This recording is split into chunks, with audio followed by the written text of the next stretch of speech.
Changing Times Media, exploring new ideas that have the power to change the world.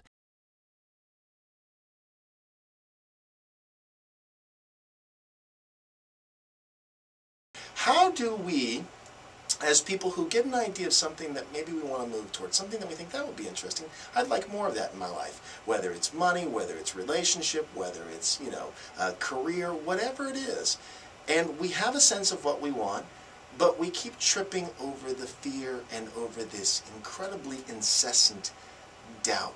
What do you say to folks? Well, it's a great question, Freeman. And a wonderful way to approach this question is with a term that we all are familiar with, investment. It's really important that we become aware of where we are investing. If you think of investing in, world terms, where you take your money and you put it someplace safe with the intention of it growing, if all things work out, that's what will take place. Well, our attention is the exact same way. Beautiful. So when we take our attention and we invest it someplace, it is growing. And so that means we have to be very conscious of where we are placing that attention. It doesn't really matter. Your subconscious isn't really built to sort of help you determine which way to go. It's just going to applaud and support whichever way you choose. Well, and a lot of what the subconscious is built on is keeping you safe. Right, because a lot of our sense of self, we have constructed, even our personality, we have constructed in large part as a defense. Yes. Right? So when we have these ideas,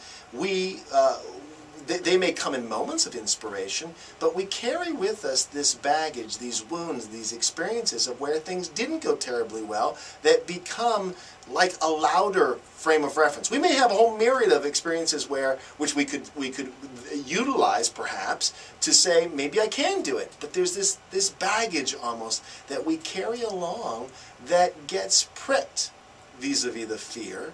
And that's the doubt. That's the downward spiral. So I hear you.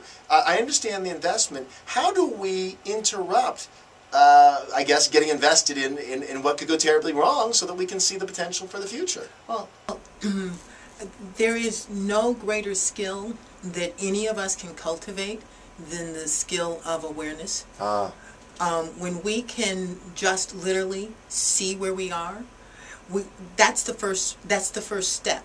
You don't have to be prepared to fix it. You don't have to know what the answers are for fixing it. You first and foremost have to be able to see it, because the interesting and wonderful thing about being able to see what your challenge is or see what you keep getting stuck on is that once you begin to see it, it no longer can control you in the same way. That's right. So seeing it becomes a huge part to actually dismantling it. And seeing it from a particular perspective, because I'll add to this. So I work with people who have weight-related issues, and a large part of the beginning, we call it the inventory process, is this kind of awareness of what the patterns of behavior actually are.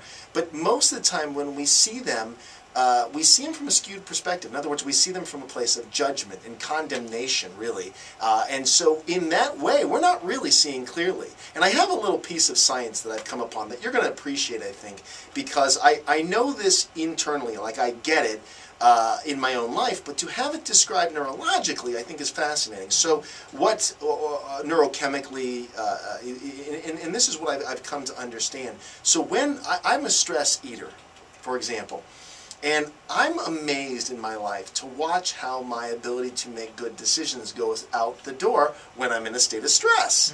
And I didn't understand that. For years I was aware that was going on, and I was like, what? And I blamed myself. I would beat myself up. But here's what I've come to learn. When our adrenal glands release cortisol. It's a hormone.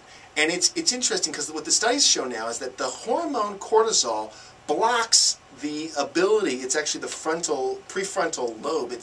They call it the executive planner. It's the part of our brain that allows us to make good decisions. The amygdala, the fight or flight mechanism, is where these chemicals tend to fire off and respond in relationship with. So in other words, in very real terms, we can't see clearly.